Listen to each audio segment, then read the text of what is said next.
Alright folks, we're back with another video for Death in the Trenches. This is Mike with Play More Games, and we are still set up for turn 1. Now, what I did before I got started here is I wanted to go over the event shit. So I drew event shit 6. Now, what this meant is I followed the chart for 1914 event shit 6 and ran through all the steps. So here's the most important thing that happened.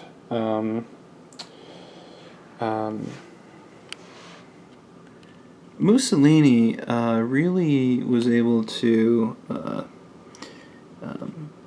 aggressively push for Italian entry. So they are pretty close to the 70 mark they need to enter the war. So there's a decent chance that it could happen by the end of 1914. They rolled a 6 on their entry roll. And the other thing worth pointing out is Romanians got a nice bump in entry as well. I think USA might have rolled as well. The Turks did move up, but not as much. The Germans got a host of reserves that they mostly distributed directly to their armies. Right now their reserves are at 8. And the only thing that I really didn't do was there was an option to SR one of these two units, which are Anzac or a New Zealand unit, which I don't know if there's one on the board. We could have sent one of them to Europe, and I just don't know how important that is at this point in time to move stuff off the colonial map, so I decided not to take the option. Maybe I should have. We are geared up to start, and I've decided that our opening move is we are going to take this force here, and we are going to attack the Belgians, of course. The classic opening gambit. Now, hopefully we're able to convince the French that, or force the Entente powers to kind of do something in response here, because there are some opportunities for the Russians to go 1-2, 1-2-3. So they do have some options, but not anything too immediately serious, because, like, let's say for example they did this, our Austrian allies could do something like this. There are no zones of control in this game, but if we then go like this, this army is out of supply. So they're in a spot where they can create some pressure, but not in a place where they can act recklessly, the Russians. So I'm going to get things kicked off over here, and I'll check in with you when it's time to roll the dice. Be back in a flash. Okay, here we go. The war is underway, and we are starting with the invasion of Belgium.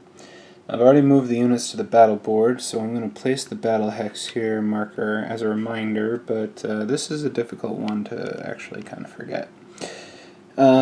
Alright, one other thing, due to Mussolini's rabble-rousing, we did not arrest General Putnik, so he retreated to Serbia. Alright, so here's my dice tower.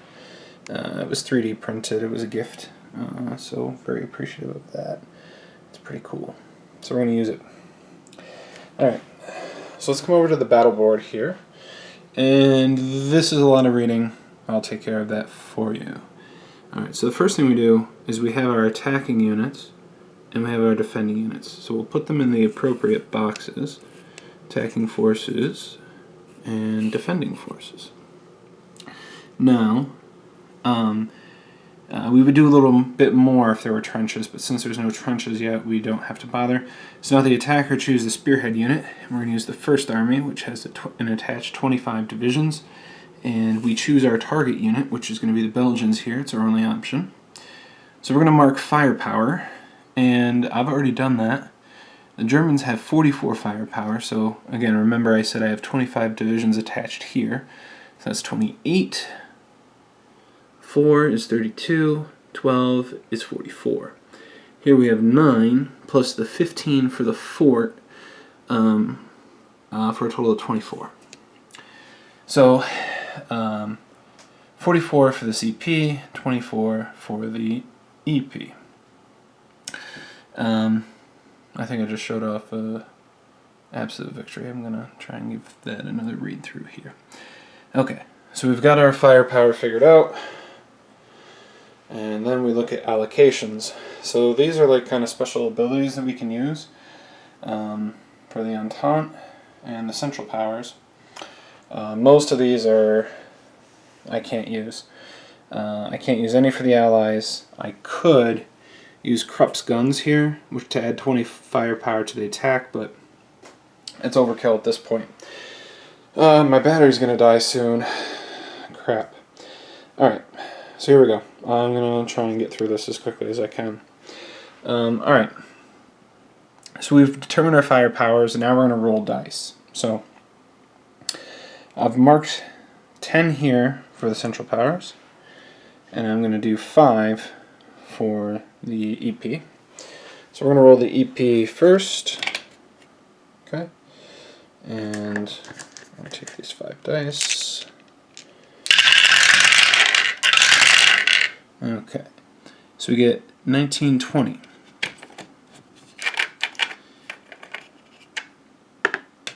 That means the Germans are going to lose 20 divisions. So we'll mark that here. And on the back of the strength is hits.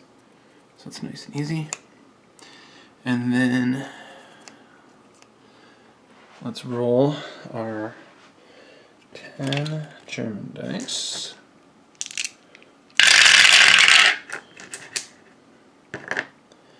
And let me move these that way. Being very careful not to change the results, since it will be important.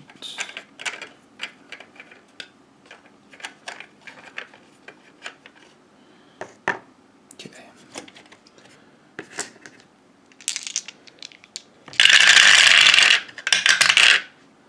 Ooh, some 6s.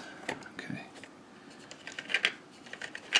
Alright, I'm going to have to pause the video here because I am about to lose battery, so I'll be back soon. Okay, and we're back. 12 hours later. I started charging the camera and then I fell asleep, so anyway. So the Central Powers roll, we add up the dice. We have 18, 23, 30, 33, 35, 36, 37. So 37, our fire number is 44, so we came pretty close, but we didn't overroll it. Actually, that's I counted it wrong. 23, 28, 33, 36, 38, 39, 40. So we didn't overroll. So then we grab the attacker battle chart, and we look at our track here for Germany. Okay. So this will modify the number of hits. So 6s are always hits. So we have 3 6s. So our 40 becomes 43. We have 3 5s, and we see that that doesn't do anything. And then we have a couple of 2s and a 1. So let's take a look at the terrain of the battle hex here. And that's just a clear hex So none of the other modifiers for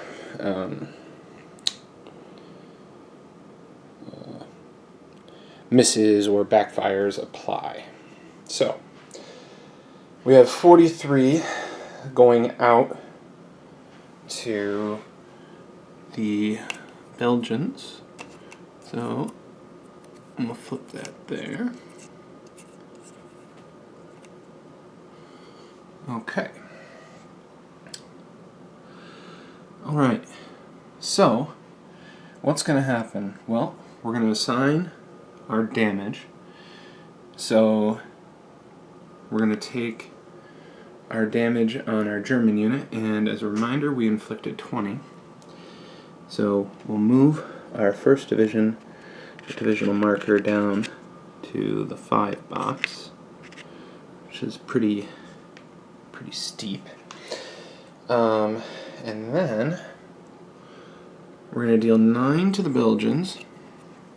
So that's going to go the minor forces reserve box, I'm pretty sure, on the Entente side for 9. And then we have a fort here, and that's a 15-20. So with 35 leftover hits, the fort will be destroyed. Now, we have these siege markers, which basically negates that. If we place that siege marker in Liège, basically what will happen is we'll have to siege it down, and at the end of the turn, if it hasn't been recaptured by the Entente powers, it'll surrender, but otherwise we'll have to leave at least one CP unit there to continue the siege, or outright attack it again. Now, we only have one of those per game, and the effect is marginal, because I don't really see the Entente powers being able to take it back realistically. So it doesn't really buy them anything because there's no restriction on tracing supply through it either. So what I'm going to do is I'm going to save that for perhaps Paris, because Paris is much more important than Liège.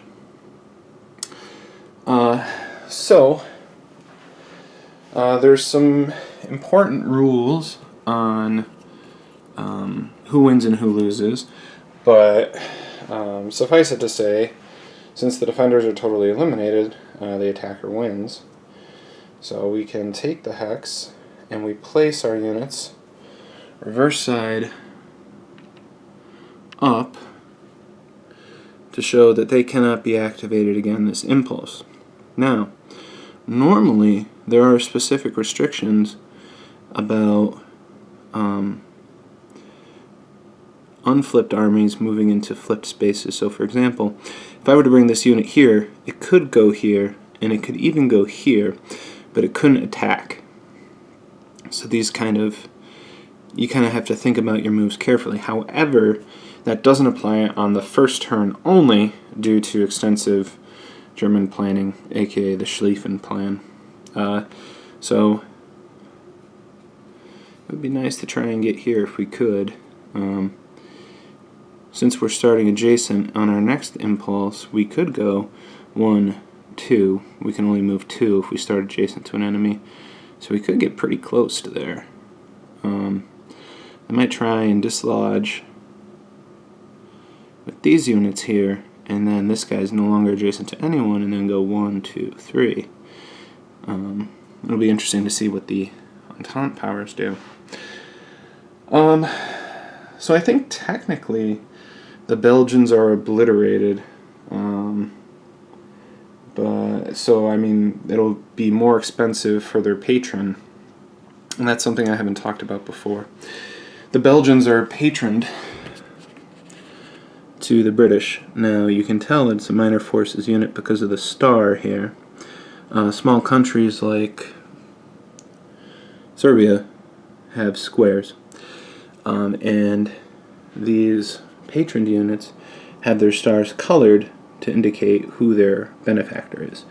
So if I want to rebuild this Belgian unit, it's going to cost me 18 British divisions, I think. Because when a unit is obliterated, you have to pay both costs. I have to look up to make sure that they are technically obliterated. Okay, so that's the fallout of our first combat. And I'm going to do a couple of impulses, and we'll check in a little bit. Thanks. Okay, coming back in midway through the first turn here, I noticed a mistake that I made. So, as you can see, the British crossed the channel, took a defensive position along the channel there, and the Germans pressed on into France. So this is everything that was in this stack. I've kind of paired them up for attacking stacks. Right now, this is the battle hex. Okay, and we go over here. We have one German army with, who are these guys? Saxon units with one defending French army. Modified strengths are 19 for the Entente and 34 for the Germans. Now, before, when I did the first combat, I rolled the dice for both sides, and the defenders just used the straight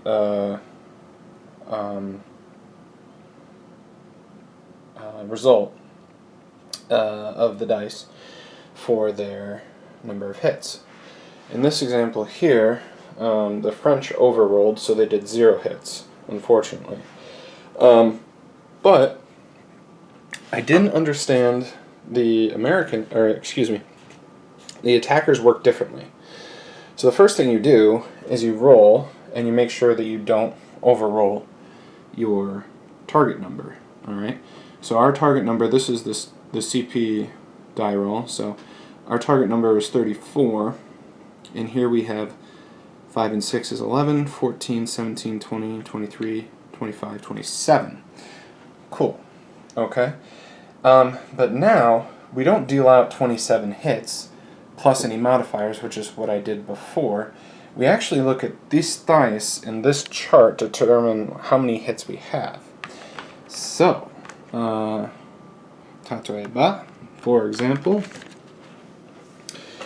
Here we go.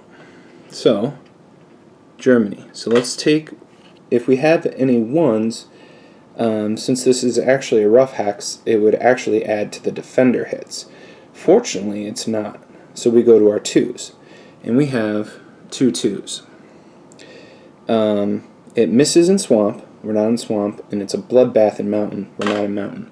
So I'm going to take these 2 2s and put them in the hit result box. These are hits. Okay. And then we go to our 3s. Our 3s, oh, there's Germany, trench effect. Okay. So the trench effect doesn't apply. So these 3s are normal hits. Okay. Now if we look, there's no 5 on there, so the 5 is a miss. The 6 always hits, so we put the 6 in there. So basically, that 5 is going to be a miss, so now we total up this box here. 6, 8, 10, and 12 is 22. So we're going to deal out 22 hits to the French. Okay. Now, if we look over here, it is the 5th Army that was attacked. They have 15 divisions attached, and they have a 4-8, so it's going to end up being 19 firepower, 23 fortitude. So I think we're going to end up burning out the divisions, but we're not able to eliminate the unit, so it'll end up retreating. Anyway, I wanted to correct the record on the attack process here. I mean, there's still a good possibility that we might be doing it wrong. I'm pretty sure those 3s would count as hits. I'm pretty sure. So I'll finish up this battle here, and I think at this point I probably have enough footage for a decent length video, so I might not play through the end of the turn before I put this video up. So, alright, thanks for staying tuned. Yeah, okay, I'm going to wrap it here, so I'm going to say goodbye, and thank you for watching, and we'll see you soon. Bye.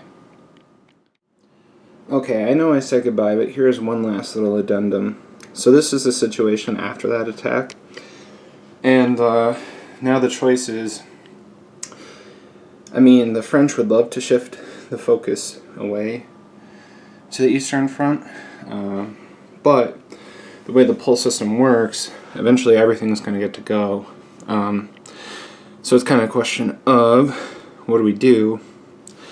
Do we back up, maybe try and form a line like that way, but if there's a hole anywhere, they could be in trouble, and we've got at least 2 more attacks queued up, if not 3. So kind of regretting not SRing that minor forces unit over the Anzac, and I thought about kind of retconning it and letting myself do it, but I try not to do that too much. But now, having played a couple impulses, I might make a different decision next time.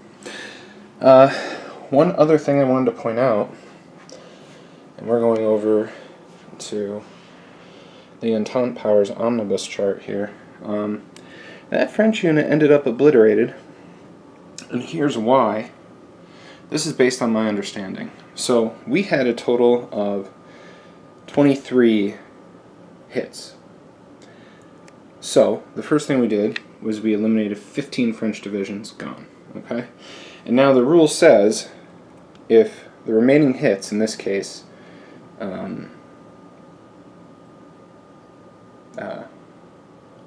actually, it might have been 22. Actually, I think it was 22. So 7. Okay, so we have 7 hits left. It doesn't exceed the fortitude, which is 8. So then we can take it from reserves. However, it very clearly states on that same page, I forget the page, I put the rulebook aside, that the last unit in a hex cannot draw on reserves to save itself. So even though it's not enough to be destroyed, at 8, it actually ends up being destroyed because it's by itself.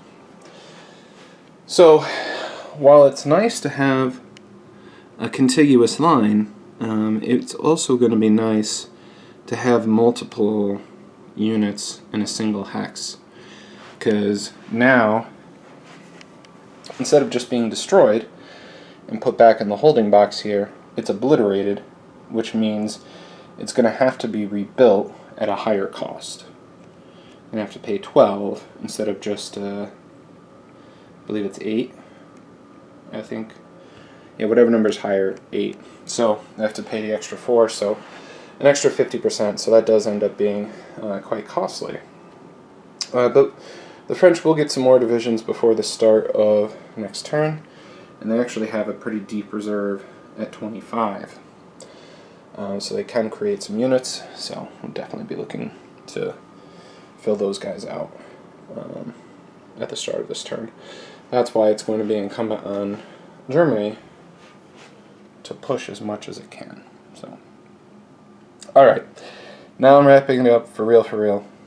Thanks for watching. This is Mike, and we'll see you soon.